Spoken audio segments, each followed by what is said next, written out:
Good morning students.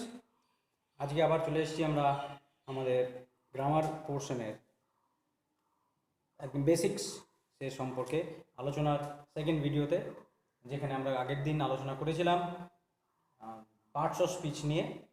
সেই parts of স্পিচের নামগুলো সম্পর্কে জেনেছিলাম, তাদের কাজগুলো সম্পর্কে আমরা আলোচনা করেছিলাম, প্লাস নাউন শুধুমাত্র একটা পোর্শন, একটাই মাত্র পার্টস অফ স্পিচ নিয়ে আমরা কথা বলেছিলাম।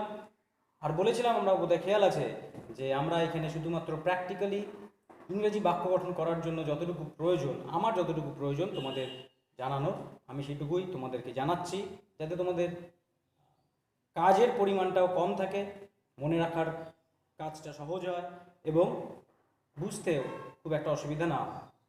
তো সেই আলোচনার মধ্যে আমরা নিয়ে এসেছিলাম নাউনের পার্টে শুধুমাত্র নাউনের 5 রকমের প্রকার: প্রপার, কমন, মেটেরিয়াল, কালেকটিভ আর অ্যাবস্ট্রাক্ট। আর এই 5 রকম ছাড়াও আরও 2 রকমের নাউন, একটা কাউন্টেবল আর একটা আনকাউন্টেবল। প্রত্যেক প্রকারের নাউনগুলোর কোনটা দিয়ে কোন জাতীয় বস্তুর নাম বোঝায় সেটা নিশ্চয়ই মনে আছে। দুটো ভেরি ইম্পর্টেন্ট টপিক, দুটো ভেরি ইম্পর্টেন্ট বিষয় যেটাকে মনে রাখার, যেটা জেনারেলি আমরা ভুল করি প্রায়শই। সেটা হচ্ছে প্রপার নাউনের ক্ষেত্রে নির্দিষ্ট বলতে একজনকে না, নির্দিষ্ট কথাটার মানে হচ্ছে সেটা একজনও হতে পারে, কয়েকজনও হতে পারে, বা একটাও হতে পারে, কয়েকটাও হতে পারে। যে জিনিসটাকে আমি আমার 5টা ইন্দ্রিয় দিয়ে এই মুহূর্তে দেখতে পাচ্ছি, সেটার মধ্যে কথাটাকে সীমাবদ্ধ রাখা। অর্থাৎ স্পেসিফিক্যালি যে কটা জিনিস সম্পর্কে কথা বলা হচ্ছে সেটা আমার হয় আমার চোখের সামনে, বা আমি কানে আওয়াজ শুনতে পাচ্ছি, বা অন্য কোনো পদ্ধতিতে আমার 5টা ইন্দ্রিয় দিয়ে গ্রাহ্য করতে পারছি। এটা একটা মানে নির্দিষ্ট, মানে একটা নয়। আর দ্বিতীয় কথা হচ্ছে কাউন্টেবল, আনকাউন্টেবল, প্রপার, কমন আর মেটেরিয়ালের ক্ষেত্রে কখনোই কোনো নাউনের শুধুমাত্র শব্দটাকে শুনে আমরা বলবো না যে এই শব্দটা অমুক জাতীয় নাউন। আমরা সবসময় সেই শব্দটার বাক্যের প্রয়োগের উপর নির্ভর করে, তার মানের উপর নির্ভর করে তারপরেই বিচার করব যে এই বাক্যটাতে এই নাউনটা অমুক ধরনের নাউনের মতো কাজ করছে। যদি সেটা নির্দিষ্ট কোনো একটা বস্তুর নাম বোঝায় তাহলে পরে সেটা প্রপার, যদি কোনো প্রজাতির নাম বোঝায় তাহলে পরে কমন, যদি কোনো র মেটেরিয়ালের নাম বোঝায় তাহলে মেটেরিয়াল নাউন, আর যদি তাকে গোনা যায় ওই বাক্যের মধ্যে দিয়ে তাহলে পরে সেটা কাউন্টেবল ওই বাক্যের ক্ষেত্রে, আর যদি না গোনা যায় সেই বাক্যের মধ্যে তাহলে ওই বাক্যের ক্ষেত্রে সেটা কি আনকাউন্টেবল। বাক্যের প্রয়োগের উপর ডিপেন্ড করে আমরা নাউনের বিচার বিবেচনা করব।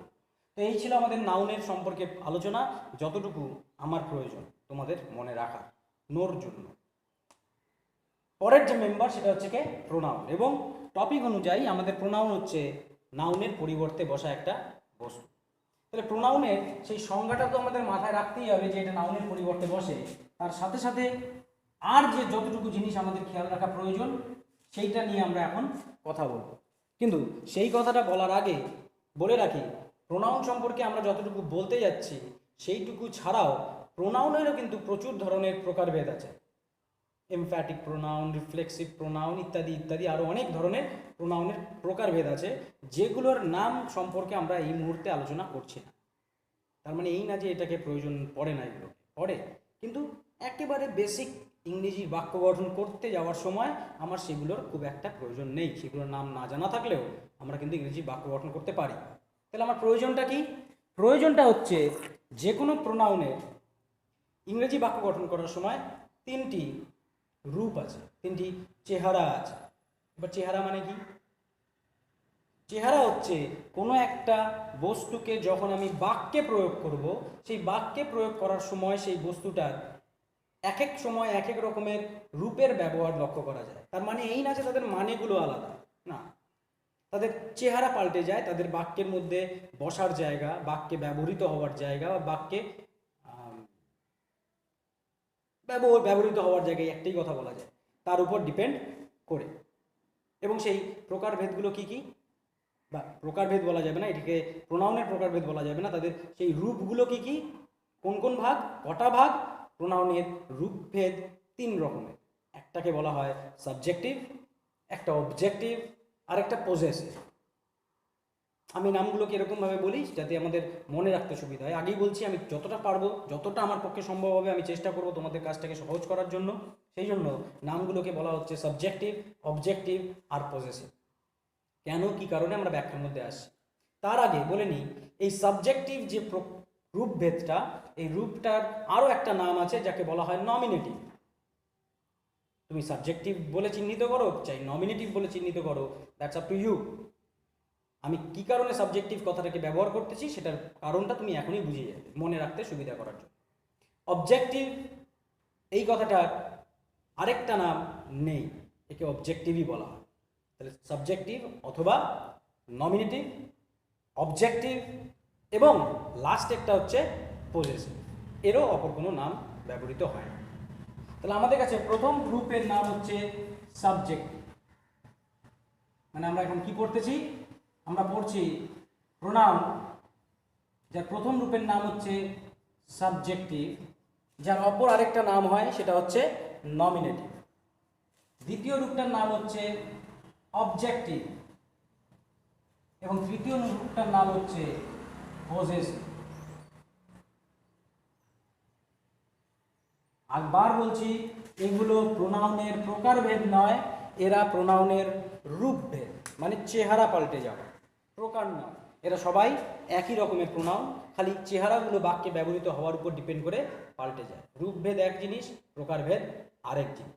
প্রকারভেদে ওই দুটো বস্তু যদি দুটো প্রকার হয় তাহলে একটা বস্তুর আর একটা বস্তুর মধ্যে পার্থক্য থাকবে, ভয়ঙ্কর রূপের পার্থক্য থাকবে। সেটা মিনিংগত হতে পারে, ব্যবহারগত হতে পারে, বিভিন্ন রকমের পার্থক্য।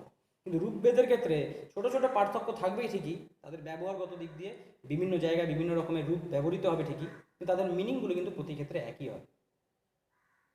আশা করি কথাটা বোঝা গেছে। এবার এই রকমের পার্থক্য আমরা কেন ইংরেজি গ্রামারের মধ্যে দেখতে পাই? এটা শুধু ইংরেজি গ্রামারের ক্ষেত্রে প্রযোজ্য তা নয়, এটা কিন্তু বাংলার ক্ষেত্রেও প্রযোজ্য। যেমন খুব সহজে যদি জিনিসটাকে ব্যাখ্যা করতে হয়, আমি যদি তোমাদেরকে বলি, বলো তো আই মানে কি? তোমরা বলবে ছোটবেলার থেকে শিখে এসেছি আই মানে আমি। Very good. মি মানে কি? এটাও তোমরা বলবে ছোটবেলার থেকে শিখে এসেছি, এর মানেটা হচ্ছে আমাকে। মাই মানে কি? এই ক্ষেত্রেও তোমরা বলবে ছোটবেলার থেকে শিখে এসেছি আমাকে। একটা উদাহরণ দিয়ে কথাটা বলছি। তাহলে আই, মি, মাই এদের প্রত্যেকেরই আলাদা আলাদা কি পাওয়া যাচ্ছে? মানে পাওয়া যাচ্ছে, যেটা আমাদের ছোট্টবেলার থেকে আমাদের স্যার, ম্যাডাম, আমিও সবাইকে এইভাবেই কাজটা করা। কিন্তু ছোটবেলাতে যেইভাবে কাজটা করানোর উদ্দেশ্যটা হচ্ছে তোমাদেরকে জানিয়ে দেওয়া যে ইংরেজির প্রত্যেকটা শব্দের আলাদা আলাদা বাংলাতে কি আছে, মানে আছে। যার ফলে তোমার মাথার ভিতরে এটা ঢুকে যায়, সাইকোলজিক্যালি তুমি একটা জিনিস চিন্তা করতে শুরু করো যে ইংরেজিতে এই শব্দটা আছে, তো বাংলাতেও এর একটা কি পাওয়া যাবে, শব্দ পাওয়া যাবে, মানে পাওয়া যায়। কিন্তু ঘটনাটা হচ্ছে, আমার কাছে যদি আই মানে আমি থাকে, মি মানে যদি আমাকে হয়, তাহলে পরে আমরা কোনোদিনও I am a good boy এই বাক্যটা আর আই হ্যাভ আ পেন এই বাক্যটার, এই বাক্য দুটোর মানেগুলোর মধ্যে যে পার্থক্য দেখা যাবে, সেই মানেগুলোর মধ্যে পার্থক্যটা বিচার করতে গেলে, লজিক্যালি এক্সপ্লেইন করতে গেলে পরে আমরা অনেক কনফিউশনের সৃষ্টি হবে আমাদের কাছে। কিভাবে দেখো, I have a good boy কথাটার মানে কি? আমি একটা ভালো ছেলে। আর আই হ্যাভ আ পেন কথাটার মানে কি? আমার একটা কলম আছে। আমরা সবাই জানি, খুব ভেরি সিম্পল ইংলিশ, মোটামুটি আমরা সবাই এই দুটো বাক্যের মানে অন্তত করতে পারবো। এবার যদি খুব সহজভাবে, খুব সহজ সরলভাবে একেবারে ছোট্টবেলার একটা বাচ্চা ছেলে বা মেয়েকে যখন আমি বুঝাচ্ছি, তখন আমি কি দেখাবো, যে লক্ষ্য করে দেখো এই যে বাক্যটাতে অ্যাম, অ্যামের জন্য বাংলায় মানেটা হচ্ছে আমি হই একটা ভালো ছেলে। হইটাকে আমরা ব্যবহার করি না, উজ্জ আছে, তো সেই ক্ষেত্রে অ্যামের জন্য আমরা বাংলায় কোন মানে নিয়েছি? হইকে। এর জন্য কি নিয়েছি? একটা। গুডের জন্য কি নিয়েছি? ভালো। বয়ের জন্য কি নিয়েছি? ছেলে। পেয়ে গেছি। তার মানে নিশ্চয়ই আই এর জন্য আমি কি মানে নিয়েছি? আমি। হ্যাঁ সবাই তাই, আই মানে কি? আমি। তাহলে ম্যাচ করে গেছে, আই কথাটার মানেটা কি? আমি। কিন্তু যখন এই কথাটার ইংলিশ মানে বলতে যাচ্ছি, এই বাক্যটার বাংলা মানে তৈরি করতে যাচ্ছি, তখন দেখছি হ্যাভ কথাটার জন্য আছে আছে, এর জন্য আছে একটা, পেনের জন্য আছে কলম, তাহলে আই এর জন্য কে পড়ে থাকলো? আমার। তোমরা কি কখনো এই বাক্যের বাংলা মানে করার সময় বলবে আমি একটা পেন আছে? আমরা তো বলি না। সঠিক বাংলা ভাষায় আই হ্যাভ এ পেন এই কথাটার বাংলা মিনিং হবে আমার একটা পেন আছে। তাহলে এক্ষেত্রে আই এর জন্য কোন মানেটাকে ব্যবহার করা হয়েছে? আমি কে না আমার কে? আমার কে। কিন্তু যদি আমার কথাটার ইংরেজি মানে মাই হতো, এটাই যদি শুধুমাত্র মানে হতো, তাহলে এই বাক্যটাতে আই এর জায়গায় কি বসার কথা? হয় মাই বসার কথা, মাই হ্যাভ এ পেন, অথবা আমারের জায়গায় কি বসার কথা? আমি বসার কথা। আমি একটা পেন আছে। যদি এখানে আই রাখতে হয় তাহলে এখানে আমি করতে হবে এই অনুযায়ী, আর যদি এখানে আমার রাখতে হয় তাহলে এখানে মাই করতে হবে এই অনুযায়ী, ছোটবেলার নিয়মটা অনুযায়ী। তার মানে নিশ্চয়ই কিছু না কিছু গন্ডগোল আছে। গন্ডগোলটা কি? গন্ডগোল কিছুই না। গন্ডগোলটা হচ্ছে এরকম ধারণাটা যে আমাদের ছোটবেলাতে অনেক সময় এমন কিছু ভুল তথ্য দেওয়া হয় যে ভুল তথ্যগুলোকে বুঝতে আমাদের কাছে অনেক সহজলভ্য হয়, বা সহজভাবে আমরা ওটাকে বোধগম্য করতে পারি, বুঝতে পারি। যদি সঠিক তথ্য দিয়ে আমাদের সেটাকে বোঝানোর চেষ্টা করা হয় একেবারে প্রিলিমিনারি স্টেজে, গ্রাসরুট লেভেলে, তাহলে পরে আমাদের কাছে সেটা খুব জটিলতার সৃষ্টি করবে। আর একটা বাচ্চা ছেলে বা মেয়ের কাছে যদি একটা বিষয়কে জটিলভাবে তৈরি করা সামনে রাখা হয়, তো স্বাভাবিকভাবে তার ইন্টারেস্ট সেটার প্রতি কী হয়ে যাবে? কমে যাবে। যে কারণে ওই জটিলতার থেকে বাইরে বেরো করার জন্য আমাদেরকে ছোটবেলাতে এমন কিছু তথ্য দেওয়া হয় যে তথ্যগুলো সম্পূর্ণরূপে কী হবে না? সঠিক হবে না। যার ফলে ওই ভুল তথ্যটা আমাদের মাথার ভেতরে কী হতে শুরু করে? থিতাতে শুরু করে, বুঝতে শুরু করি, এবং অটোমেটিক্যালি সেই অনুযায়ী আমরা কী করতে শুরু করে দিই? চিন্তা ভাবনা করতে শুরু করে দিই। পরবর্তীকালে যখন আমরা বোঝার মতন পর্যায়ে পৌঁছাই, আমাদের ম্যাচুরিটি লেভেল বাড়ে, তখন ধীরে ধীরে ধীরে ধীরে ধীরে ধীরে আমাদের সেই ভুল তথ্যটাকে আমাদের সামনে সঠিকভাবে কী করা হয়? রিপ্রেজেন্ট করা হয়। উদাহরণ চাই নাকি এটার ক্ষেত্রে শুধু এরকম? না, এরকম শুধু এটার ক্ষেত্রে না, আমার কাছে উদাহরণও আছে, খুব সুন্দর একটা উদাহরণ। আচ্ছা চিন্তা করে দেখো তো, ছোট্টবেলায় যখন একেবারে ছোট ছিলাম আমরা, তখন আমাদেরকে স্কুলে বা বাড়িতে কি বলা হতো? পৃথিবীর আকৃতি কেমন? আমাদেরকে উদাহরণ দেওয়া হতো পৃথিবীর আকৃতি গোল। একটা বাচ্চা ছেলে বা মেয়েকে যদি আমি বলি পৃথিবীর আকৃতি গোল, অটোমেটিক্যালি চোখের সামনে ভেসে উঠবে একটা বলের আকৃতি। উদাহরণ দেওয়া হবে বলের মতো। আমরা ছোট্টবেলাতে ভাবতে শুরু করবো, হ্যাঁ পৃথিবীর আকৃতিটা কেমন? গোল, একটা বলের মতো, একটা ফুটবলের মতো, একটা ক্রিকেট বলের মতো। একটু বড় হলাম, বড় হওয়ার পরে আমাদের বলা হলো না না ঠিক গোল না, কেন গোল যদি হতে হয় তাহলে তো কেন্দ্রবিন্দুর থেকে চারিদিকে পরিধি পর্যন্ত ব্যাসার্ধগুলো বা ব্যাসটা সমান হতে হবে। পৃথিবীর আকৃতি তো সেরকম না, কথাটা কিছু না কিছু ভুল আছে। একটু চেঞ্জ করে বলা হলো যে না একেবারে গোল না, ওটা অনেকটা আপেলের মতো। আপেলের মতো মানে মাঝখানটা ফোলা, উপর দুটো দিক চাপ। মাথায় ঘুরতে শুরু করলো, ও আচ্ছা, তার মানে পৃথিবীর আকৃতিটা একদম যে ফুটবলের মতন গোল সার্কেল সেটা বলা যাবে না, সেটা একটুখানি কি হবে? চাপা হবে। আরেকটু বড় হলাম, তারপরে বলা হলো না পৃথিবীর আকৃতিটা না আপেলের মতন না, কেন আপেলের আকৃতি তো এক একটা এক এক রকমের, তো পৃথিবীর আকৃতি তো আর এক একবার এক এক রকমের হতে পারে না। আসলে ওই যে আকৃতিটা ওকে বলা হয় অভিগত গোলকের মতো, মানে ডিম্বাকৃতি, মোটামুটি ডিম্বাকৃতি, উপর দুটো চাপা, মাঝখানটা স্ফীত। হ্যাঁ, তারপরে আমাদের মাথায় আসলো আচ্ছা ঠিক আছে, উদাহরণের জন্য দেওয়া হলো ডিমের মতো, মানে একদম অ্যাকুরেট ডিম না, তবে ডিমের মতো টেরা বেঁকা হতে পারে। আমরা চিন্তা করতে শুরু করেছি টেরা বেঁকা হতে পারে, একদম নিখুঁত ডিমের মতন হবে না, কিন্তু আকৃতিটা কেমন? ওই ধরনের একটা। আরেকটু বড় হলাম, আরেকটু বড় হওয়ার সাথে সাথে এবার আমরা পুরোপুরি ম্যাচিওর, আমাদেরকে জানিয়ে দেওয়া হলো যে না পৃথিবীর আকৃতি না গোল, না আপেলের মতো, না কমলা লেবুর মতো, না অভিগত গোলকের মতো। পৃথিবীর আকৃতি আসলে পৃথিবীরই মতো, ওর সঙ্গে পৃথিবীতে অস্তিত্ব রাখে এমন কোনো বস্তু উদাহরণ টেনে আনা যায় না। পড়েছি না পড়িনি? পড়েছি, খেয়াল করে দেখো, ভূগোলে আমরা নিশ্চয়ই পড়েছি। এরকমভাবে কেন শেখানো হয়? আমাদের ক্লাস একদম নিচু লেভেলে আমাদেরকে তো বলেই দিতে পারতো যে পৃথিবীর আকৃতি পৃথিবীর মতো। একবার ভেবে দেখো তো, একদম ইম্যাচিওর একটা বাচ্চাকে যদি বলে দেওয়া হয় যে পৃথিবীর আকৃতি পৃথিবীর মতো, পৃথিবীর মতন আকৃতির কোনো আকৃতি পৃথিবীতে অস্তিত্ব রাখে এরকম কোনো বস্তুর মধ্যে নেই, তাহলে ওই বাচ্চাটা কি জীবনে কোনোদিনও পৃথিবীকে গোলাকার রূপে চিন্তা করতে পারবে? নাকি চোখের সামনে যে দেখতেছে পৃথিবী ফ্ল্যাট, সে পৃথিবীকে ফ্ল্যাটের মতো ফ্ল্যাট হিসেবেই দেখবে, ফ্ল্যাট হিসেবে দেখবে, তাই না? যাতে ওই ছোট্ট বাচ্চাটা বুঝতে শেখে, চোখ বন্ধ করলে পৃথিবীটাকে গোলাকার দেখতে শেখে, সেই জন্যই তাকে ছোট্টবেলাতে একটু ভুল তথ্য দেওয়া হলো। কিন্তু তার মাথার ভিতরে ঢুকে গেল যে অ্যাটলিস্ট পৃথিবীকে যেমন দেখছি সেরকম না, এটা এরকম ফ্ল্যাট না, আমি যতদূর পর্যন্ত চোখ যায় এরকম ফ্ল্যাট দেখতে পাচ্ছি এরকম নয়, সেটা কীরকম গোলাকার। এবং তার সাপেক্ষে বড় হওয়ার পরবর্তীতে আমাদেরকে নানান রকমের কী দেওয়া হয়, উদাহরণ দেওয়া হয়। সেই সমুদ্রের মধ্যে জাহাজ চলে যাওয়ার, আস্তে আস্তে খালি পতাকা দেখা যায়, জাহাজের নিচটুকু দেখা যায় না, কেন হয় এরকম, কখন হয় এরকম, আমাদের উদাহরণ দিয়ে দেখায়, বুঝতে সাহায্য করে। আমরা ধীরে ধীরে ধীরে ধীরে ধীরে ধীরে পৃথিবীর আকৃতিটাকে খুব ভালো মতন করে কী করা শুরু করি, বোঝা শুরু করি। তো সেম পদ্ধতিতে ইংরাজিতেও আমাদেরকে ছোটবেলাতে বলে দেওয়া হয় যে আই মানে আমি, মি মানে আমাকে, মাই মানে আমার। কেন বলে দেওয়া হয়? কারণ এই শব্দগুলোর অধিকাংশ যে ব্যবহার ইংরেজি স্ট্রাকচারে, সেই অধিকাংশ ব্যবহারের মধ্যে আই এর ক্ষেত্রে ব্যবহৃত হবে আমি, মি এর ক্ষেত্রে ব্যবহৃত হবে আমাকে, মাই এর ক্ষেত্রে ব্যবহৃত হবে আমার।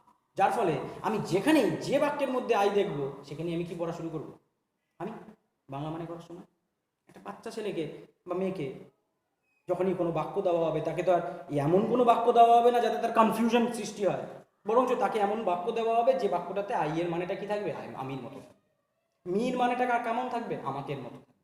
তাকে তো আর আমাকে আমার ওই ছোট্টবেলার থেকে দিগ্গজ বানিয়ে লাভ নেই, তাকে আগে বুঝতে দাও, শিখতে দাও, তারপরে যদি তার ইচ্ছে থাকে তাহলে সে অটোমেটিক্যালি নিজের পড়ার মধ্যে দিয়ে, নিজের জ্ঞানের মধ্যে দিয়ে সে দিগ্গজে পরিণত হতে পারে। তো ওই সেম সিস্টেমে আমাদেরকে ছোট্টবেলার থেকে এই শব্দগুলোকে এরকমভাবে মানে করে দেওয়া থাকে। কিন্তু এখন আমাদের কাছে সেই সময়টা চলে এসছে যে সময় আমাদের জানা প্রয়োজন যে এই কথাগুলোর মানেগুলো কি সত্যি সত্যি এরকম নাকি অন্য কিছু। উদাহরণ দিয়ে বলা হলো, আমি দেখালাম যে আই এর কথাটার কখনো কখনো মানে হয় আমি, আই কথাটার কখনো কখনো মানে দেখা যাচ্ছে আমার। এটা কেন হয় তার বিশ্লেষণ আমরা এখন করতে যাচ্ছি। কেন এই যে সাবজেক্টিভ, অবজেক্টিভ এবং পজিটিভ আকার, এই আকারের কারণে এই আই এর মানেগুলো কি হতে থাকে, চেঞ্জ হতে থাকে, পাল্টাতে থাকে। আগে বুঝে নিই সাবজেক্টিভ কথাটার মানে কি। সাবজেক্টিভ বলতে বোঝানো হচ্ছে, মানে মানে বোঝানো হচ্ছে, নাম দেওয়া হয়েছে একটা, তাই না, বোঝানো হচ্ছে সেই সমস্ত আকার নাউন বা প্রোনাউনের, নাউন অথবা প্রোনাউনের, আমরা প্রোনাউনে পড়ছি ঠিকই কিন্তু এটার সাথে সাথে নাউনের সম্পর্কও আছে, কেননা নাউনের পরিবর্তেই কাকে ব্যবহার করা হয়, প্রোনাউনকে ব্যবহার করা হয়, উঠে এসছে। তাহলে প্রোনাউনের সাথে সাথে নাউনেরও এই আকারগুলোকে কি করা যাবে, লক্ষ্য করা যায়। সাবজেক্টিভ আকার হচ্ছে সেই আকারটা যে আকারগুলোকে নাউন বা প্রোনাউনের ক্ষেত্রে শুধুমাত্র বাক্যে সাবজেক্টের ঘরে ব্যবহার করা হয়। আর ঘরে, সাবজেক্টের, বোঝা গেছে নিশ্চয়ই, যে কারণে নামটা কি দেওয়া হয়েছে, সাবজেক্টিভ। আমি ব্যবহার করতে পছন্দ করি সাবজেক্টিভ, নমিনেটিভ না। কঠিন, অনেক বিশ্লেষণের মধ্যে যেতে হয়। তো আমার পড়াতে, তোমাদেরকে পড়াতে, একদম গ্রাসরুট লেভেল থেকে পড়াতে একটু অসুবিধা হবে, বোঝাতে একটু অসুবিধা হবে, যেহেতু এর সঙ্গে কানেক্টেড বিষয়গুলোকে আমাদের কী করা থাকে না, আলোচনা করা থাকে না আগে। তো সেই কারণে আমি সাবজেক্টিভ নামটা কি পছন্দ করি, কারণ খুব সহজে মাথায় থাকবে। সাবজেক্টিভ মানে প্রোনাউন বা নাউনের সেই সমস্ত আকৃতিগুলো যে আকারগুলো শুধুমাত্র বাক্যে শুধুমাত্র সাবজেক্টের ঘরেই বসবে, সে কখনোই অবজেক্টের ঘরে বসতে পারবে। কারণ আমরা জানি একটা বাক্যে নাউন অথবা প্রোনাউন বাক্যের হয় সাবজেক্টের ঘরে বসবে, নাহলে পরে অবজেক্টের ঘরে বসবে, দুটোর মধ্যে যে কোনো একটা ঘরে বসতে হবে। তাহলে যদি সাবজেক্টের ঘরে বসে তাহলেই শুধুমাত্র আমি কাকে ব্যবহার করতে পারি, সাবজেক্টিভ আকারকে ব্যবহার করতে পারি। বুঝা গেছে? একই রকমভাবে নামটা আছে অবজেক্টিভ, এটাকে আর ব্যাখ্যা করার প্রয়োজন পড়ে না।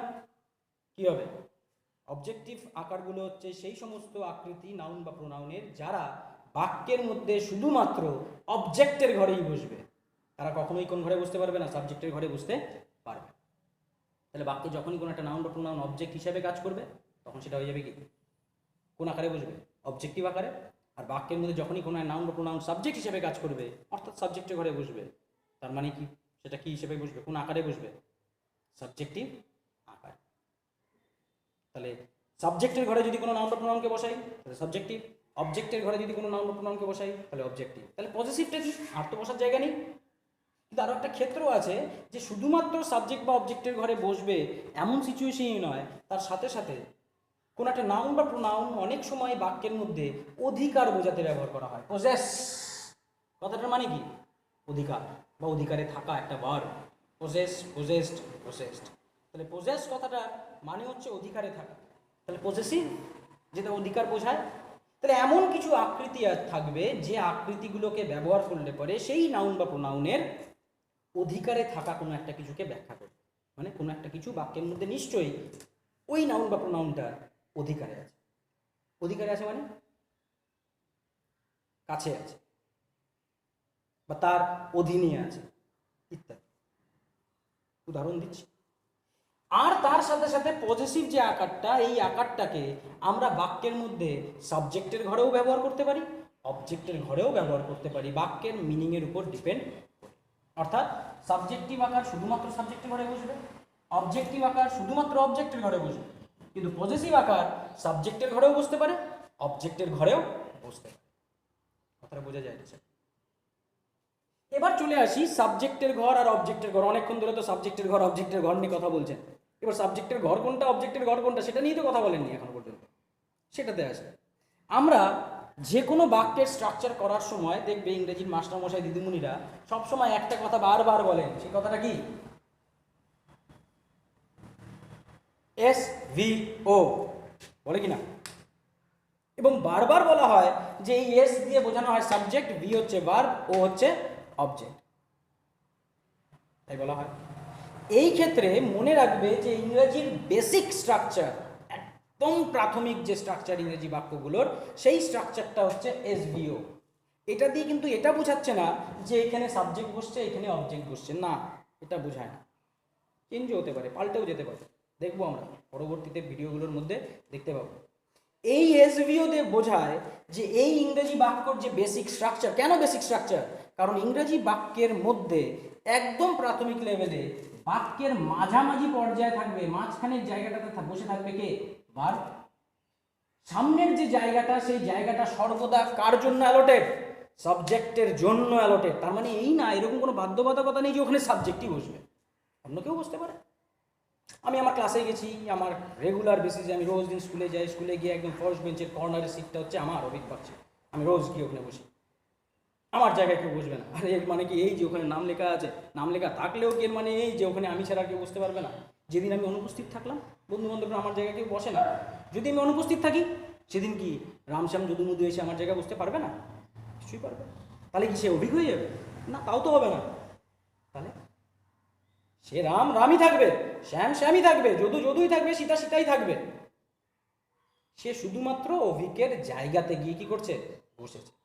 ঠিক একই ঘটনা ধারণায় তৈরি করে নেওয়া হয়েছে বেসিক স্ট্রাকচারে। ইংরেজির ক্ষেত্রে বাক্যের যে শুরুর যে জায়গাটা, সেই জায়গাটা হচ্ছে সাবজেক্টের বসার ঘর, ঘরটা সাবজেক্টের, শেষের ঘরটা হচ্ছে অবজেক্টের। তাহলে ঘরটা সাবজেক্টের, ঘরটা অবজেক্টের। সেখানে কে বসছে কে বসবে না, কে বসতে পারে, সেটা বাক্যের উপর ডিপেন্ড করে আমাকে কি করতে হবে? বিচার করতে হবে, খুঁজে দেখে নিতে হবে বাক্যের মধ্যে যে সাবজেক্টের ঘরে বসে আছে সে কি আদৌ সাবজেক্ট নাকি অন্য কিছু, বাক্যের মধ্যে যে অবজেক্টের ঘরে বসে আছে সে কি আদৌ অবজেক্ট নাকি অন্য কিছু। অন্য কিছু মানে সাবজেক্ট অথবা অবজেক্ট, হয় সাবজেক্ট হবে নাহলে পরে অবজেক্ট হবে। কিন্তু মাঝখানের যে ঘরটা, সেই ঘরটা সর্বদা ইংরেজি বেসিক স্ট্রাকচারে ভার্বের ঘর। তাহলে একে তুমি ভার্বের ঘর বলো চাই ভার্ব বলো, ডাজন্ট ম্যাটার, কিন্তু এই ক্ষেত্রে এটা সর্বদাই কি হবে? সাবজেক্ট। এক্ষেত্রে এটা সর্বদা কি হবে? অবজেক্টের ঘর।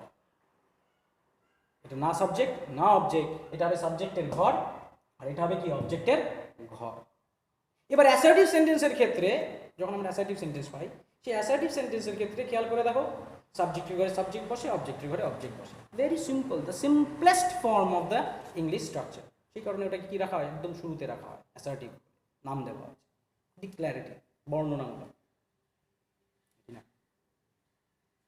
বুঝে থাকে। কিন্তু এমনও কিছু বাক্য আছে যে বাক্যগুলোতে সাবজেক্টের ঘরে সর্বদা যে সাবজেক্ট বসে থাকবে, এর কোনো বাধ্যবাধকতা নেই। সেটা আমি উদাহরণ এখন দিচ্ছি না, কয়েকদিন পরে আমরা উদাহরণটা দেব। যখন দেব তখন তার আগেই যদি বলে রাখি তাহলে মজাটা নষ্ট হয়ে যাবে। তো সেই জন্য আপাতত মাথায় রাখো যে তোমাকে যে সাবজেক্টের ঘরে বসবে সাবজেক্টিভ আকার, অবজেক্টের ঘরে বসবে অবজেক্টিভ আকার, পয়েসিভ আকার, সাবজেক্টের ঘরেও বসতে পারে অবজেক্টের ঘরেও বসতে পারে। এই যে সাবজেক্টের ঘর অবজেক্টের ঘর, এটার মানেটা কি? এটা হচ্ছে সাবজেক্টের ঘর ইংরেজি বাক্যের ক্ষেত্রে, এটা হচ্ছে অবজেক্টের ঘর। অর্থাৎ বাক্যের শুরুর ঘরটা হচ্ছে সাবজেক্টের, বাক্যের শেষের ঘরটা হচ্ছে অবজেক্টের। তার মানে সাবজেক্টিভ ফর্মটা শুধুমাত্র কোন ঘরে বসবে? এই ঘরটাতে। অবজেক্টিভ ফর্ম শুধুমাত্র কোথায় বসতে পারে? বাক্যের শেষের ঘরটাতে। আর পজিটিভ ফর্ম এটাতেও বসতে পারে, এটাতেও বসতে পারে, কিন্তু একটা শর্ত আছে, পজিটিভ ফর্মকে তুমি তখনই ব্যবহার করতে পারবে যদি ওই বাক্যের মধ্যে কোনো একটা জিনিস, কোনো একটা নাউন বা প্রোনাউনের অধিকারে আছে এমন বোঝায়। আশা করি আমার কথাটা বোঝা গেছে। ফাইন, চলে যাচ্ছি আমাদের প্রকারের, বিভিন্ন প্রোনাউনের প্রকারগুলো। ও, মানেটা নিতে কথাই বলা হলো না, মানেটা নিয়ে এখনই কথা বলছি। তাহলে এই যে প্রকারগুলো, এই প্রকারগুলো কি কি? প্রকারগুলো হচ্ছে এরকম, সাবজেক্টিভ আই প্রোনাউনের ক্ষেত্রে, কোন প্রোনাউনের ক্ষেত্রে? আই প্রোনাউনের ক্ষেত্রে সাবজেক্টিভ ফর্মটা হচ্ছে কি? আই, একই রকম। অবজেক্টিভ ফর্ম হচ্ছে মি, পজেসিভ ফর্ম হচ্ছে মাই অথবা মাই। আই এর পরে second first person plural we, we এর সাবজেক্টিভ ফর্মটা হচ্ছে উই, অবজেক্টিভ ফর্মটা হচ্ছে আস, আর পজিটিভ ফর্মটা হচ্ছে আওয়ার অথবা আওয়ার্স। ইউ এর ক্ষেত্রে সাবজেক্টিভ ফর্ম ইউ, অবজেক্টিভ ফর্মও ইউ, এটাই একই। পজিটিভ ফর্ম হচ্ছে ইয়োর অথবা ইয়োর্স। থার্ড পারসনের ক্ষেত্রে singular he, subjective form he, objective form him, his. she, subjective form she, objective form her, possessive form her অথবা hers. it, subjective form it, objective form it, possessive form its. they, subjective form they, objective form them, possessive form their অথবা theirs. লাস্টে একটা নাউনের কথা বলা হচ্ছে, যেহেতু noun আর প্রোনাউনের সম্পর্কে কথা বলতে গিয়ে বলাই হলো যে নাউনেরও যেরকম, প্রোনাউনের যেরকম সাবজেক্টিভ অবজেক্টিভ পজিটিভ ফর্ম থাকতে পারে, নাউনেরও সাবজেক্টিভ অবজেক্টিভ পজিটিভ ফর্ম থাকতে পারে। তার কারণ সাবজেক্ট এবং অবজেক্টের ঘরে শুধুমাত্র দুটো পার্টস অফ স্পিচই বাক্যে বসতে পারে, সেটা হচ্ছে হয় নাউন, না হলে পারে প্রোনাউন। এরা দুজন ছাড়া আর কেউ বুঝতে পারে না। তো স্বাভাবিকভাবে যদি নাউন সাবজেক্টের ঘরে বসে তাহলে সাবজেক্টিভ ফর্মে বসবে, অবজেক্টের ঘরে বসলে অবজেক্টিভ ফর্মে বসবে।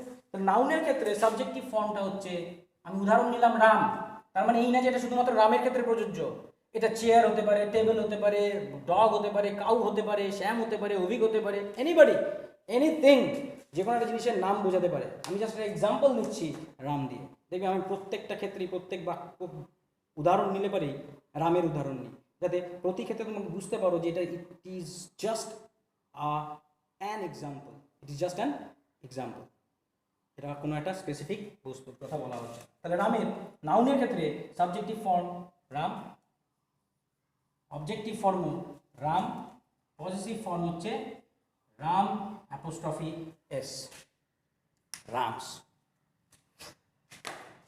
এই যে সাবজেক্টিভ অবজেক্টিভ আর পজিটিভ স্ট্রাকচারটা আমরা এখানে দেখতে পাচ্ছি, এই স্ট্রাকচারের মধ্যে খেয়াল করে দেখো প্রত্যেকটা পজিটিভের ক্ষেত্রে, অধিকাংশ, প্রত্যেকটা বলবো না, অধিকাংশ পজিটিভের ক্ষেত্রে দুটো করে ফর্ম দেওয়া আছে। আমরা আপাতত শুধুমাত্র ফার্স্ট যে ফর্মটা দেওয়া আছে, এস বাদে যে ফর্মটা দেওয়া আছে, সেই ফর্মটাকেই ব্যবহার করব আপাতত, একদম বেসিক প্রিলিমিনারি লেভেলে। আর যদি কেউ যথেষ্ট ভালো দক্ষতা থেকে থাকে, তুমি জাস্ট একটা রিক্যাপচুলেট করতে চাচ্ছ, তুমি দেখতে চাচ্ছ যে জিনিসগুলোকে ঠিকঠাকভাবে আমার মাথায় আছে কিনা, বা আমি কোনো কিছু ভুলে গেছি কিনা, বা আমি কোনো কিছু ঠিক বলছি কি বলছি না, এরকম যদি কেউ থেকে থাকেন আপনাদের মধ্যে, তাহলে পরে সেটা আলাদা কথা। আমি তাদের জন্য কথাটা বলছি না, আমি একেবারে প্রিলিমিনারি স্টেজের স্টুডেন্টসদের জন্য কথা বলছি। এবং সেক্ষেত্রে আমরা শুধুমাত্র প্রথম ধরনের পজিটিভ ফর্মটাকেই ব্যবহার এখন করব। পরবর্তীকালে যখন আমরা ব্যবহার করতে করতে অভ্যস্ত হয়ে যাব, ধীরে ধীরে ধীরে ধীরে ধীরে অটোমেটিক্যালি এটার ব্যবহার সম্পর্কে আমরা সজাগ হয়ে যাব। তো আপাতত আমরা শুধুমাত্র প্রথম দিকেরগুলোর কথা বলবো, কিন্তু তার সাথে সাথে সেকেন্ডের মধ্যে খেয়াল করা যাবে যে প্রত্যেকটা শেষে এস আছে, অধিকাংশের শেষে এস আছে, এটার পেছনেও এস অলরেডি আছে, তো সেই কারণে আলাদা করে সেকেন্ড কোনো ফর্ম নেই। ইজের ক্ষেত্রেও এস আছেই, আলাদা করে এস যুক্ত ফর্ম নেই। আর মাই এর শব্দটাই চেঞ্জ হয়ে যায়, সেটা হয়ে যায় কি মাই, তো সেক্ষেত্রেও এসের কোনো প্রয়োজন পড়ছে না। কিন্তু বাদ বাকিগুলোর ক্ষেত্রে যে এসগুলো বসে আছে সেই এসগুলোর ক্ষেত্রে যতগুলো প্রোনাউনের পরে এস যুক্ত অবস্থায় আছে তাদের পরে কিন্তু কারোর শেষে অ্যাপোস্ট্রফি দেওয়া নেই। এই যে অ্যাপোস্ট্রফি নাউনের ক্ষেত্রে ব্যবহৃত হয়েছে, কিন্তু কোনো প্রোনাউনের ক্ষেত্রে কিন্তু অ্যাপোস্ট্রফি ব্যবহৃত নেই। কেন নেই, কথাটা কেন বলছি, যদিও ব্যবহার করব না, তার কারণ ব্যবহার করব না বাক্য গঠনের ক্ষেত্রে ঠিকই, কিন্তু চিঠি লেখার সময় আমরা প্রায় yours faithfully, yours ever, yours sincerely এই জাতীয় কথা ব্যবহার করি। আর সেখানে অনেক স্টুডেন্টরাই ইয়োরের পরে অ্যাপোস্ট্রফি দিয়ে এস লাগায়, কারণ আমরা এস লাগানো মানেই অভ্যস্ত হয়ে গেছি অ্যাপোস্ট্রফি দিতে। আপনার অনুগত তো অধিকার বোঝাচ্ছে তো অ্যাপোস্ট্রফি এস লাগাতে হয়, অধিকার বোঝানোর জন্য অ্যাপোস্ট্রফি এস লাগে। হ্যাঁ, আমরা এটা ছোটোবেলার থেকে শিখে এসে সেই একই রকমের ওই অনেকগুলো ছোটো ছোটো ভুলের মতনই একটা জিনিস। কিন্তু প্রোনাউনের ক্ষেত্রে কখনোই এই অ্যাপোস্ট্রফি যুক্ত হবে না। কেন যুক্ত হবে না? কারণ প্রোনাউনের ক্ষেত্রে যখনই তুমি অ্যাপোস্ট্রফি যুক্ত করলে সঙ্গে সঙ্গে সেটার মানে চেঞ্জ হয়ে যাবে, অথবা তার কোনো মানেই থাকবে না। যেমন যেই তুমি অ্যাপোস্ট্রফি উঠিয়ে দিলে, অ্যাপোস্ট্রফি যুক্ত করলে, সঙ্গে সঙ্গে এই অ্যাপোস্ট্রফিটার মানে দাঁড়াবে কোনো একটা অ্যালফাবেটকে এখান থেকে তুলে দেওয়া হয়েছে।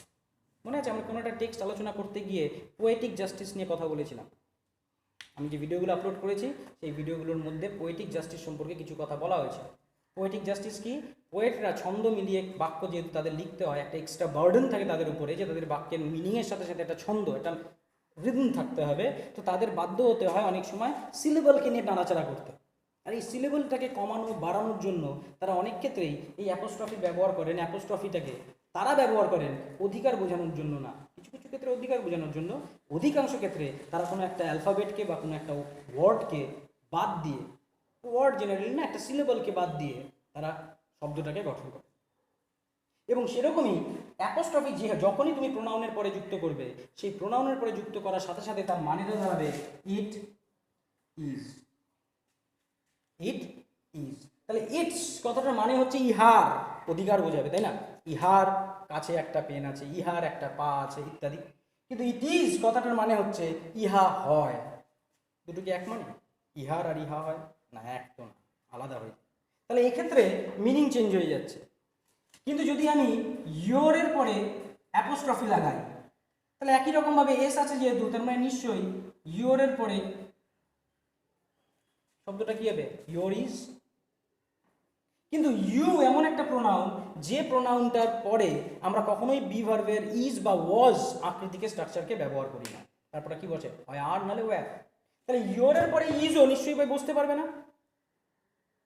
তো স্বাভাবিকভাবে এই কথাটার কোনো অর্থ কিন্তু থাকে না। যে কারণে বলছি বারবার যে প্রোনাউনের পরে যখনই পজিটিভ স্ট্রাকচার আমি দিতে যাব তখন কোনো অ্যাপোস্ট্রফি আমরা যুক্ত করব না। শুধুমাত্র নাউনের ক্ষেত্রে অধিকার বোঝানোর জন্য পজিটিভ স্ট্রাকচারের জন্য অ্যাপোস্ট্রফি যুক্ত হবে। বোঝা গেছে? আশা করি বোঝা গেছে। তাহলে এই অ্যাপোস্ট্রফির ব্যবহার শুধুমাত্র নাউনের জন্য, এবং সেটা কি করতে ব্যবহৃত হয়? অধিকাংশ ক্ষেত্রে অধিকার বোঝানোর জন্য ব্যবহৃত হয়। তাহলে অ্যাপোস্ট্রফি এসের দুটো ব্যবহারের কথা বললাম, অ্যাপোস্ট্রফির দুটো ব্যবহারের কথা বললাম। একটা তো অধিকার বোঝানোর জন্য লাগে, এটার থেকে ভেতর থেকে বেরিয়ে আসে। একটা তো অধিকার বোঝানোর জন্য আমরা ব্যবহার করি অ্যাপোস্ট্রফিটাকে। আরেকটা হচ্ছে কোনো একটা সিলেবলকে বাদ দেওয়ার জন্য, কোনো একটা অ্যালফাবেটকে বাদ দেওয়ার জন্য আমরা কখনো কখনো অ্যাপোস্ট্রফিকে ব্যবহার করি। তাহলে এই দুটো ব্যবহার আমরা অ্যাপোস্ট্রফির দেখতে পাই। তো ফিরে আসছি আমাদের সাবজেক্টিভ, অবজেক্টিভ আর পজিটিভের মানের দিকটাতে। আশা করি কথাটা বোঝা গেছে। তাহলে অ্যাপোস্ট্রফি কোনো প্রোনাউনের ক্ষেত্রে যুক্ত হবে না পজিটিভ বোঝানোর জন্য, খেয়াল থাকে যাবে। ফিরে আসছি আমাদের মানের মধ্যে। তাহলে আই মানে আমি, মি মানে আমাকে, মাই মানে আমার, এই মানেটার মধ্যে গলতটা কোথায়? গলতটা হচ্ছে এখানে যে আমরা যেরকম ভার্ব ফর্মে পড়ছিলাম, মনে আছে যে present, past, past participle, present participle, তারা ছাড়াও ভার্বের একটা অরিজিনাল ফর্ম আছে। মানে যে নামে আমি ভার্বটাকে চিনি, কি করছি? হাঁটছি, বাড়ি এঁকে দেখিয়েছিলাম, তো ওখানে আমি কি করেছিলাম? এঁকেছিলাম। এবিসিডি লিখলে সেখানে আমি কি করেছি? এঁকেছি না লিখেছি। তাহলে লেখা, আঁকা, হাঁটা, দৌড়ানো, খালি অ্যাকশনটাকে দেখলেই আমি বলতে পারি যে এটা এই কাজের নাম, এই কাজ হচ্ছে। তাহলে ওই অ্যাকশনের নামটা ওই কাজটা, তাহলে ওর অরিজিনাল নেম হচ্ছে কোনটা? যে নামে আমি কাজটাকে চিনি। ঠিক একই রকমভাবে এই যে প্রোনাউনের আকৃতিগুলো আছে, এই প্রত্যেকটা আকৃতি একটা নির্দিষ্ট প্রোনাউনের আকার। যেরকম ইড ভার্বের প্রেজেন্ট আকার, ইড ভার্বের পাস্ট আকার, ইড ভার্বের পাস্ট পার্টিসিপল, ইড ভার্বের প্রেজেন্ট পার্টিসিপল, সবই ইড ভার্বের আকার, তাই না? একই রকমভাবে কোনো একটা প্রোনাউনের সাবজেক্টিভ আকার, কোনো একটা প্রোনাউনের অবজেক্টিভ আকার, কোনো একটা প্রোনাউনের পজেসিভ আকার। এবং এরা কোন প্রোনাউনের সাবজেক্টিভ অবজেক্টিভ পজেসিভ আকার? এরা আই প্রোনাউনের সাবজেক্টিভ অবজেক্টিভ আর পজেসিভ আকার। উই প্রোনাউনের সাবজেক্টিভ অবজেক্টিভ আর পজেসিভ আকার। ইউ প্রোনাউনের সাবজেক্টিভ অবজেক্টিভ আর পজেসিভ আকার। অর্থাৎ এই প্রোনাউনগুলোর প্রত্যেকটারই অরিজিনাল নাম কিন্তু আমরা এখানে লিখেছি, তাই না? একদম লাস্ট লাইনটাতে। তাহলে একে আমরা বলতে পারি একই রকমভাবে this is the original name of the pronounce, বলতে পারি কি না? কিন্তু মজার কথা হচ্ছে এই ক্ষেত্রে অরিজিনাল নেমটাকে আলাদা করে মনে রাখার দরকার পড়ে না। কেন? কেন ভার্বের অধিকাংশ ভার্বের অরিজিনাল নেম আর প্রেজেন্ট ফর্মটা, প্রথম ফর্মটা, এই দুটো এক থাকে। কিন্তু কিছু কিছু ব্যতিক্রম আছে যাদের অরিজিনাল আর প্রেজেন্ট ফর্ম আলাদা, যে কারণে আলাদা করে অরিজিনাল ফর্মটার কথা মনে রাখতে বলা হয়েছে বা আমি বলি। কিন্তু প্রোনাউনের ক্ষেত্রে তুমি যতগুলো প্রোনাউন পাবা বা যতগুলো নাউন পাবা তাদের সাবজেক্টিভ ফর্ম যা থাকবে ঠিক হুবহু সেম ফর্ম থাকবে অরিজিনালে, একটাও তুমি কি পাবে না, ব্যতিক্রম পাবে। যে কারণে এদের আর আলাদা করে অরিজিনাল ফর্মটাকে মনে রাখার দরকার পড়ে, যেটা তার সাবজেক্টিভ ফর্ম সেটাই তার কি ফর্ম, অরিজিনাল, এর কোনো ব্যতিক্রম নেই। তাহলে এই যে আই প্রোনাউনের বিভিন্ন আকার, তার মানে আমি, আমাকে, আমার, এই তিনটা যে শব্দ যে মানে আমি করতেছি, এই তিনটা শব্দই এই আই প্রোনাউনের, এদের না। এটা তো আকৃতি, এদের তো চেহারা, স্ট্রাকচার চেঞ্জ হয়েছে, এটা তো বসার জায়গা অনুযায়ী এদের আকৃতি দেওয়া হয়েছে, মানে অনুযায়ী এদের কোনো আকৃতি দেওয়া হয়নি। তাহলে আমি, আমাকে, আমার, এরা তিনজনই কোন প্রোনাউনের মানে? আই এর মানে। আই মানেই আমি, আই মানেই আমাকে, আই মানেই আমার। বাক্যের মধ্যে যখন যেটাকে যেভাবে তোমার প্রয়োজন পড়বে তুমি সেভাবে ব্যবহার করবে, অসুবিধা নেই। আই এর মানেটা আমার হিসেবে ব্যবহৃত হয়েছে। অনেক সময় জিজ্ঞেস করা হয় কি ব্যাপার ওই অন্ধকারে মানে কে, আমরা উত্তরে বলি ইটস মি, আমি। তাহলে মি এর ক্ষেত্রে আমি মানেটা কি দেখাচ্ছি? আমি। কেন বসছে মি? কারণ ওই বাক্যটাতে আই প্রোনাউনটা অবজেক্টের ঘরে বসেছে, ইহা, হই, আমি। তাহলে এই বাক্যের সাবজেক্টের ঘর, অবজেক্টের ঘর কোনটা? লাস্টের ঘরটা। এবং বসছে কোন ঘরে? অবজেক্টের ঘরে। সো দেয়ারফর আমি ওখানে আই তো বসাতে পারবো না, তো সাবজেক্টিভ ফর্ম। অবজেক্টের ঘরে আমাকে অবজেক্টিভ ফর্ম বসাতে হবে, যে কারণে আমি ওখানে কি বসাইছি? মি কি বসেছি। কিন্তু মানে কি তার জন্য আমাকে হয়ে গেছে, এটা আমি, আমাকে হয় নাকি? মানে তো আমি ছিল। তাহলে এদের কোনো মানে হয় না, মানে সব কটাই কাদের? অরিজিনালে। তাহলে আইয়েরই মানে আমি, আইয়েরই মানে আমাকে, আইয়েরই মানে আমার। উই মানেই আমরা, উই মানেই আমাদেরকে, উই মানেই আমাদের। ইউ মানেই তুমি, ইউ মানেই তোমাকে, ইউ মানেই তোমার, তোমার। ইউ মানেই তোমাদের, ইউ মানেই তোমাদেরকে, ইউ মানেই তোমাদের। সেরকমভাবেই একই রকমভাবে প্রত্যেকটা। কথাটা আশা করি বুঝাতে পারি। Any problem? আশা করি নেই। তাহলে subjective form, objective form, positive form is very important regarding the pronoun. তোমাকে মনে রাখতে হবে, কারণ বাক্যে লেখার সময়, বাক্য লেখার সময়, তৈরি করার সময় তোমাদের এই ফর্মগুলোকে খেয়াল করে তার নির্দিষ্ট সাবজেক্টের ঘর বা অবজেক্টের ঘর দেখে তোমাকে এই ফর্মগুলোকে ব্যবহার করতে হবে, বা অধিকার বোঝালে পারে সেই হিসাবে তোমাকে বাক্যের মধ্যে ব্যবহার করতে হবে। যে কারণে আমরা প্রোনাউনের কোনো প্রকারভেদ নিয়ে পড়াশোনা করছি না, আমরা শুধুমাত্র স্পেসিফিক্যালি এর স্ট্রাকচার নিয়ে আমরা কথা বলছি। কোন ঘরে, কার ঘরে কোন স্ট্রাকচার ব্যবহৃত হবে, কোন রূপটা ব্যবহৃত। এই প্রসঙ্গের মধ্যে আরেকটা আলোচনা আছে যেটা পুরোপুরি এই প্রসঙ্গের সঙ্গে যুক্ত নয়, তবে এর সঙ্গে কিছুটা হলেও যুক্ত। সেটা হচ্ছে আবার সেই অ্যাপোস্ট্রফি এস এর কথা। অধিকার বোঝানোর সময় নাউনের ক্ষেত্রে অ্যাপোস্ট্রফি এস যুক্ত হয়। ও কিছু কিছু প্রোনাউন আছে, দেখো খেয়াল করো, সাবজেক্টিভ অবজেক্টিভ একই আকৃতি, ইউ, ইউ, ইট, ইট। আর নাউনের ক্ষেত্রে প্রতি নাউনেরই সাবজেক্টিভ আকারও যা, অবজেক্টিভ আকারও তাই, সেম, রাম, রাম। খেয়াল রাখতে হবে কিন্তু কয়েকদিন এই পার্টস অফ স্পিচের পরেই যেটা নিয়ে আলোচনা করতে যাচ্ছি সেটাতে আমার প্রয়োজন পড়বে, খেয়াল থেকে যান। তাহলে এই অধিকার বোঝানোর জন্য যে আমরা অ্যাপোস্ট্রফি এসটাকে ব্যবহার করছিলাম নাউনের ক্ষেত্রে, যদি কোনো জড় বস্তু থাকে, আপনি তো বললেন, আমি তো বললাম যে এখানে রামের জায়গায় চেয়ারও থাকতে পারে, ডগও হতে পারে, তাহলে সেক্ষেত্রে ডগ সাবজেক্টিভ ফর্মটা কী হবে? ডগ। অবজেক্টিভ ফর্মটা কী হবে? ডগ। পজিটিভ ফর্ম কী হবে? Dogs, DOG apostrophe S. না, সেটা আবার একটুখানি ভুল হয়ে যায়। কি ভুল হয়? অ্যাপোস্ট্রফি এস অধিকার বোঝানোর জন্য ব্যবহৃত হয় ঠিকই, কিন্তু কারেক্ট ইংলিশ ফরম্যাটে আমরা জেনারেলি সাধারণত অ্যাপোস্ট্রফি এসকে কোনো জড়বস্তু বা নিম্ন শ্রেণীর প্রাণীর অধিকারে আছে বলতে ব্যবহার করি না। না, আসলে তাদের অধিকারে তো আর থাকে না, তারা কিছু অধিকারে রাখার মতন পর্যায়ে থাকে না, তাদের ব্রেন এত উন্নত না, যে কারণে এই অ্যাপোস্ট্রফি এসটাকে আমরা জড়বস্তু বা নিম্ন শ্রেণীর প্রাণীর অধিকারে আছে বলতে ব্যবহার করি। তাদের অধিকারে আছে বোঝানোর জন্য আমরা অফ প্রিপোজিশনকে ব্যবহার করি। তাকে অফ প্রিপোজিশন কেন? কারণ অ্যাপোস্ট্রফি এস যেই যুক্ত করলাম, রাম মানে কি ছিল? রাম। যে অ্যাপোস্ট্রফি এস যুক্ত করলাম কথাটা হয়ে যায় রাম এর, অর্থাৎ রামের অধিকার বোঝাবে। তাহলে এই এর প্রত্যয়টাকে যুক্ত করলে পরেই আমরা শুধুমাত্র কি পেয়ে যাই? অধিকারের মানেটা পেয়ে যাই। আর ইংলিশে প্রেপোজিশন এমন একটা আছে যে প্রিপোজিশনটার মানে হচ্ছে এর। প্রিপোজিশন নিয়ে কথা বলার সময় তখন বিস্তারিত কথা হবে, কিন্তু জেনে রাখো অফ এর মানেটা হচ্ছে এর। আর এই অফটার মানে এর হওয়ার কারণে জড়বস্তু বা নিম্ন শ্রেণীর প্রাণীর জন্য আমরা অ্যাপোস্ট্রফি এস ব্যবহার না করে আমরা কাকে ব্যবহার করি? অফকে ব্যবহার। আর এই অফের ব্যবহার মানে কিভাবে ব্যবহার করব? কথাটা হবে এরকম, যদি অ্যাপোস্ট্রফি এস যুক্ত করি তাহলে রামের বই বোঝানোর জন্য কথা হবে রামস বুক, অর্থাৎ যার অধিকারে আছে সেটা আগে, তারপরে অ্যাপোস্ট্রফি এস, মানুষ হলে পারে কিন্তু, আর যেটা অধিকারে আছে সেটা পরে। যার অধিকারে আছে, যেটা অধিকারে আছে, মাঝখানে থাকবে অধিকার বোঝানোর জন্য যেটা ব্যবহার করছে, মানে অ্যাপোস্ট্রফি এস হলো। এটা মানুষের জন্য। তাহলে জন্তু জানোয়ারের জন্য তো এটা করতে পারবো না। আমি কি বলতে পারবো না? ডগস টেইল, এটা বলা উচিত না, এটাকে কারেক্ট হিসাবে গ্রহণ করা হয়, ভুল বলা হয়। ভুল পুরোপুরি বলা যায় না, কিন্তু অনেকেই ব্যবহার করেন, কিন্তু এটাকে গ্রামাটিক্যালি এটাকে সম্পূর্ণরূপে কারেক্ট বলে না। তাহলে আমরা কি করব? আমরা কার ব্যবহার করব? অফ প্রিপোজিশনের ব্যবহার করব। কিভাবে ব্যবহার করব? ঠিক যেরকমভাবে এইটার ব্যবহার করেছিলাম তার অপোজিট। এখানে যার অধিকারে ছিল সেটা ছিল আগে, যেটা অধিকারে ছিল সেটা ছিল পরে। এখন আমি উল্টে দেবো। কি উল্টাবো? কি অধিকারে আছে? লেজ।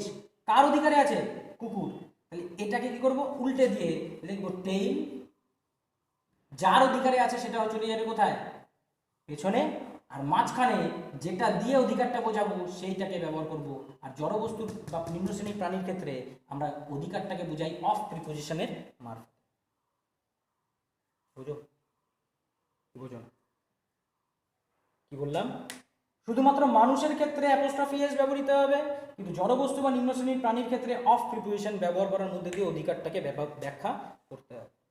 আর অ্যাপোস্ট্রফি এস যুক্ত করে যদি তুমি অধিকার বোঝাতে চাও তাহলে যার অধিকারে আছে সেটা থাকবে সামনে, তারপরে অ্যাপোস্ট্রফি এস, আর লাস্টে থাকবে যেটা অধিকারে আছে। মানে যার অধিকারে আছে শেষে যাবে যেটা অধিকারে আছে, আর এই দুজনের মাঝখানে থাকবে যেটা দিয়ে অধিকারটাকে ব্যাখ্যা করছে। আর যদি অফ প্রিপোজিশনকে ব্যবহার করো তাহলে ঠিক উল্টো, যেটা অধিকারে আছে আগে, যার অধিকারে আছে পরে, এবং অফ প্রিপোজিশনটা মাঝখানে যুক্ত হবে, কারণ অফের সাহায্যে আমি অধিকারটাকে ব্যাখ্যা করছি। তাহলে যার অধিকারে, যেটা অধিকারে, এক্ষেত্রে যার অধিকারে আগে, এক্ষেত্রে যেটা অধিকারে আগে, এক্ষেত্রে যেটা অধিকারে আছে সেটা পরে, এক্ষেত্রে যার অধিকারে আছে সেটা পরে। এটা জড়বস্তুর ক্ষেত্রেও হতে পারে, নিম্ন শ্রেণীর প্রাণীর উদ্দেশ্যেও বা ক্ষেত্রেও করতে পারে। আর এই কারণটার জন্যই আমরা যখন স্কুলের প্যারাগ্রাফ লিখি, write a paragraph on your school about my school, তখন অনেক সময় আমরা ইংরেজিতে ফার্স্ট যে সেন্টেন্সটা লিখি সেটা হচ্ছে my school's name is Birpara high school. আমি বীরপাড়া হাই স্কুলের ছাত্র। তখন মুখ দিয়ে মাই স্কুল বললে পরে ওই স্কুলের নামটা চলে আসে। তো আসে এরকম, my school's name is dash dash dash dash dash. কিন্তু যে মুহূর্তে একজন এক্সামিনার তোমার খাতাটা দেখবে, সঙ্গে সঙ্গে ফার্স্ট লাইনটাতেই একটা রেড মার্ক করবেন এবং বলবেন যে মাই স্কুলস নেম কথাটা ঠিক হয় না। কেন হয় না? কারণ এই ক্ষেত্রে নাম জিনিসটা অধিকারে আছে। কার অধিকারে আছে? স্কুলের অধিকারে আছে। বাংলায় নামটা আমার স্কুলের নাম। তাহলে স্কুলটা যেহেতু জড়বস্তু, তাহলে অ্যাপোস্ট্রফি এসকে আমি তো জড়বস্তুর সাথে যুক্ত করতে পারবো না। তাহলে সঠিক বাক্যটা কি হওয়া উচিত? সঠিক বাক্য হওয়া উচিত দ্য নেম, যেটা অধিকারে আছে, অফ অধিকার বোঝালাম, মাই স্কুল আমার স্কুলের অধিকারে আছে, যার অধিকারে আছে, ইজ ড্যাশ ড্যাশ ড্যাশ। এই কারণের জন্য মাই স্কুল না লিখে আমরা অফ প্রিপোজিশনকে ব্যবহার করে অধিকারটাকে বোঝাই নিম্ন শ্রেণী বা জড়বস্তুর ক্ষেত্রে। তাহলে এই ছিল আমার প্রোনাউন সংক্রান্ত আলোচনা, যেখানে তোমাদের মনে রাখার বিষয় তিনটা রূপ, প্রকার না, অরিজিনাল আকার দিয়েই আমি শুধুমাত্র মানেগুলোকে পাবো। যেরকম ভার্বের মানেটা আমি অরিজিনাল আকারে পাই, ভার্বের মানে আমি ফর্মগুলোতে পাই না, টেন্সের ক্ষেত্রে আলাদা হয়ে যায়, কিন্তু মানেটা অরিজিনাল। ইট মানে কি? খাওয়া। আর প্রেজেন্ট ফর্মে ইট মানে কি? প্রেজেন্ট ফর্মের ইট কোনো মানে হয় না। কেন? ইট মানে খাই হতে পারে, খাচ্ছি হতে পারে, খেয়েছি হতে পারে, কিছুক্ষণ ধরে খাচ্ছি হতে পারে, অনেক কিছু হতে পারে। কোন মানেটা বলবো? তাহলে না, মানে হবে অরিজিনাল ফর্ম। তাহলে অরিজিনালেরই মানে আই মানে আমি, আই মানেই আমার, আই মানেই আমাকে। আর অ্যাপোস্ট্রফিটা শুধুমাত্র নামের ক্ষেত্রে যুক্ত হবে, মানে মানুষের নামের ক্ষেত্রে যুক্ত হবে, কোনো প্রোনাউনের ক্ষেত্রে যুক্ত হবে না। আর অধিকার বোঝানোর জন্য যদি নিম্ন শ্রেণীর প্রাণী বা জড়বস্তু হয়, তাহলে করে অধিকার বোঝানোর জন্য আমরা অফ প্রিপোজিশনের ব্যবহার করি। এই হচ্ছে বা এইটুকু আলোচনায় আমাদের প্রোনাউন সংক্রান্ত আলোচনা। এর চাইতে আর একটাও আমাদের প্রোনাউন সংক্রান্ত আলোচনার মধ্যে আনার দরকার নেই, বা প্রিলিমিনারি স্টেজে বাক্য গঠন করার জন্য মনে রাখার প্রয়োজন নেই। তোমাদের কাজ আমি এমনিতেই অল্প করে দিয়েছি, শুধুমাত্র ওইটুকুই মাথায় রেখে কাজটাকে চলতে থাকুক। পরবর্তীতে ডিটেইলড আলোচনার যদি তোমাদের কারো দরকার পড়ে, তোমরা আমাকে জানাও, আমি তোমাদের ডিটেইলড আলোচনাও ব্যাখ্যা করে দিতে পারবো, বা করার মতন জায়গা থাকবে। ভিডিওর লেন্থটা হয়তো আরও অনেক বড় হয়ে যায়, কিন্তু আমার বিশ্বাস, আমি কথা দিতে পারি যে যদি এই পদ্ধতিতে চলতে চলতে তুমি ইংরেজির বাক্য গঠন করা শিখে যাও, তাহলে তারপরে নিজের তাগিদে তুমি বই খুললে তোমার সবচাইতে ভালো শিক্ষক বা শিক্ষিকা তোমার সামনে আছে বিভিন্ন গ্রামার বই। কারণ গ্রামার বইগুলো যারা লিখেছেন তারা বিশিষ্ট গ্রামারিয়ানস। তাদের শিক্ষাগত যোগ্যতা বলো, তাদের অভিজ্ঞতা বলো, তারা আমার চাইতে বা আমার মতন যারা শিক্ষক শিক্ষিকারা আছেন তাদের চাইতে অনেক বেশি অভিজ্ঞতা সম্পন্ন এবং শিক্ষিত এবং অনেক বেশি দক্ষ। তো তারা যে বইটা লিখে দিয়েছেন, যদি তুমি ইংরেজিটা মানে পড়ে, রিডিং করে মানে বুঝতে পারো, তাহলে সেখান থেকে না বোঝার তো কিছু থাকবে না। কিন্তু বেসিকটা তোমার আগে জানতে হবে যে তুমি ইংরেজি বাক্য গঠন করতে পারো কিনা। আর সেই কারণেই আমি গ্রামার বলতে এই গ্রামারটাকেই বেশি প্রেফার করি।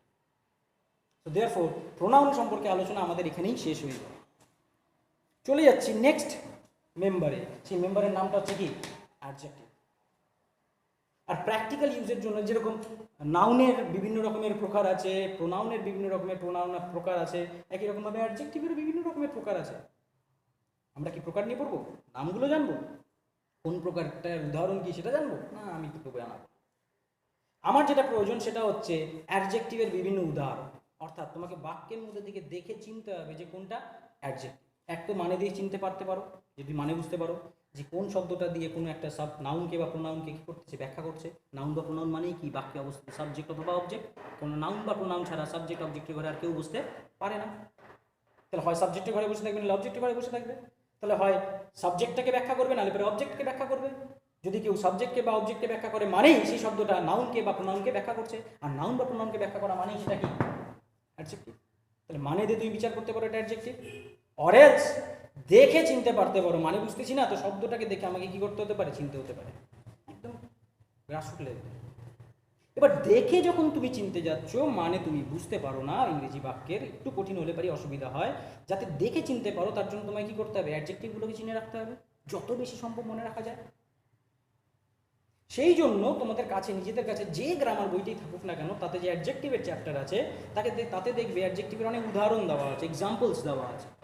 শুধুমাত্র সেই এক্সাম্পলসগুলোকে খেয়াল করে নাও যে এই শব্দগুলো বাক্যের মধ্যে অ্যাডজেক্টিভ হিসেবে ব্যবহৃত হয়, এদের মানেগুলো এরকম। ব্যাস, এইটুকুই আমার অ্যাডজেক্টিভ থেকে জানার। একদম অতি সাধারণ বাক্য গঠন করা শিখতে। কেন বললাম?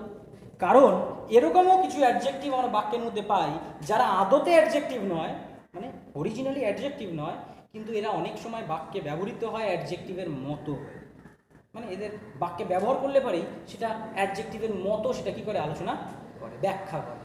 মানে সেই শব্দটা অ্যাডজেক্টিভ না, কিন্তু ও যখনই বাক্যে বসছে ও কোনো একটা নাউন বা প্রোনাউন সম্পর্কে কিছু দোষ বা গুণ বা অবস্থার কথাকে কী করছে? বর্ণনা করছে।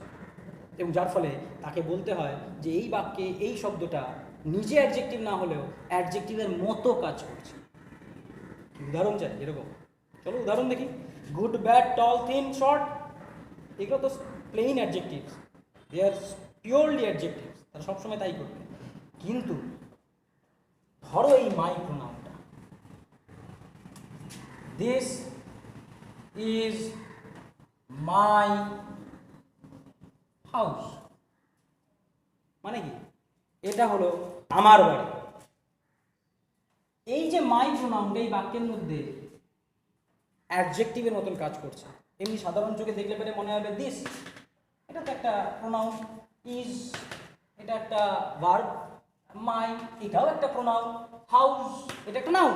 ও ফাইন, তার মানে বাক্যের মধ্যে অ্যাডজেক্টিভ নেই, আপাত দৃষ্টিতে অ্যাডজেক্টিভ দেখতে পাচ্ছি না। কিন্তু এই বাক্যটাতে যখনই তুমি এই মাই প্রোনাউনটা যুক্ত করলে, সেটা নিজে প্রোনাউন হলেও এর ব্যবহারটা কিন্তু বাক্যের মধ্যে অ্যাডজেক্টিভের মতো। কেন বলো তো? কারণ এই মাই প্রোনাউন দিয়ে বাড়িটার অবস্থাটাকে কি করতেছে, কোয়ালিফাই করতেছে। অবস্থা মানে বাড়িটা কি অবস্থায় আছে, আমার অধিকারে আছে। এই বাড়ির তালার চাবি কার কাছে, আমার কাছে। আমি এই বাড়িতে থাকি, এই বাড়ির মালিক আমি। তাহলে বাড়ির যে অবস্থা, সেই অবস্থাটাকে আমাকে কোয়ালিফাই করতেছে এই মাই প্রোনাউনটা, যে কারণের জন্য এই বাক্যে এই মাই প্রোনাউনটা অ্যাডজেক্টিভের মতন কাজ। যদিও এই সম্পূর্ণটাকেই আমরা নাউন হিসেবে কি করি, বিবেচনা করি এবং তাকে অবজেক্টের ঘরে বসাই। সম্পূর্ণটাই নাউন। কেন নাউন? কারণ আমার বাড়ি বলতে একটা জিনিসকে বোঝাচ্ছে। পৃথিবীর সব বাড়ি তো আর আমার না, তার মধ্যে একটা বাড়ি হচ্ছে কার বাড়ি, আমার বাড়ি। এই একটা জিনিসকে কি করতে চিহ্নিত করছি, তো therefore it's a noun also. কিন্তু কেমন নাউন? কনজুগেটেড, দুটো শব্দ মিলে একটা কি তৈরি করছে, নাউনকে তৈরি করছে। কিন্তু যদি সেপারেট করে দিই, ভাগ করে দিই, তাহলে পরে সেই ক্ষেত্রে হাউসটা হয়ে যায় নাউন, শুধুমাত্র হাউসটা একটা জিনিসের নাম। আর মাই হচ্ছে হাউসের অবস্থাকে ব্যাখ্যা করার কারণে সে আচরণ করছে কার মতো, অ্যাডজেক্টিভের মতো। সে অ্যাডজেক্টিভ নয়, আচরণটা তার কার মতো, অ্যাডজেক্টিভ। ওই যে ক্লাসের ফার্স্ট বেঞ্চের কর্নারে বসতাম, বসি আমি, ওটা আমার জায়গা। এবার অন্য কেউ এসে বসলে পরে সে কি আমি হয়ে যাব না, সে আচরণ করছে আমার মতো। রোজ আমি এসে একটা কাজ করি, সেই কাজটা আজকে আমি না করে অন্য একজন করলো, সে যদি কাজটা করে সে কি আমি হয়ে যাবে? তা তো হবে না, সে তো সেই থাকবে, সে খালি আচরণ করবে কার মতো, আমার। ঠিক আছে, তো এই জাতীয় যে লুকোনো অ্যাডজেক্টিভের আচরণগুলো, সেইগুলো আমরা ওই গ্রামার বইগুলোর মধ্যে পেয়ে যাব। উদাহরণ শুধুমাত্র, এরা কি ধরনের অ্যাডজেক্টিভ, এদের নাম কি, কোন ধরনের বাক্যে ব্যবহৃত হয়, কিচ্ছু দেখার দরকার নেই। শুধুমাত্র চিনতে পারলে পারে ইজ না, যে এই বাক্যটার মধ্যে এটা অ্যাডজেক্টিভের মতো কাজ করছে। কথা ক্লিয়ার? তাহলে আজকের যে ভিডিওটা, এই ভিডিওটাতে আমরা ফার্স্ট ফ্যামিলিকে শেষ করেছি, যে ফ্যামিলির মধ্যে প্রথম ভিডিওর মধ্যে ছিল নাউন। আজকে আমরা আলোচনা করলাম প্রোনাউন, আর তার সাথে আলোচনা করলাম অ্যাডজেক্টিভ। এর পরের দিনের আলোচনায় আমাদের মধ্যে থাকবে ভার্ব এবং অ্যাডভার্ব, বা শুধুমাত্র ভার্ব, যেটাই হোক না। তার আগে পর্যন্ত আজকের যে ভিডিওটা আমরা লিখলাম বা আলোচনা করলাম বা গল্প করলাম, আলোচনা কি, পড়া কি, আমরা তো গল্প করছি, তাই না? তো এই গল্প যে করলাম, এটাকে গল্পের আকারে তোমাকে মনের মধ্যে রাখতে হবে এবং খেয়াল রেখে পরবর্তী স্টেপগুলোকে বারবার একটার পর একটা করে শিখে নিতে হবে। তারপরে গিয়ে আমরা অন্য কোনো কাজের মধ্যে ঢুকতে পারব।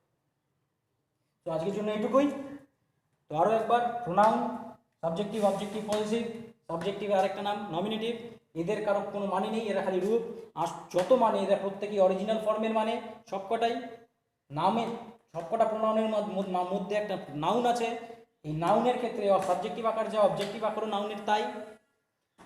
পজিটিভ কেসের ক্ষেত্রে এস যুক্ত আকৃতি থাকবে অধিকাংশে, কিন্তু অ্যাপোস্ট্রফি এস শুধুমাত্র নাউনের ক্ষেত্রে হবে। কোনো মতেই কোনো প্রোনাউনের শেষে অ্যাপোস্ট্রফি এস যুক্ত হবে না, শুধু এস যুক্ত হবে।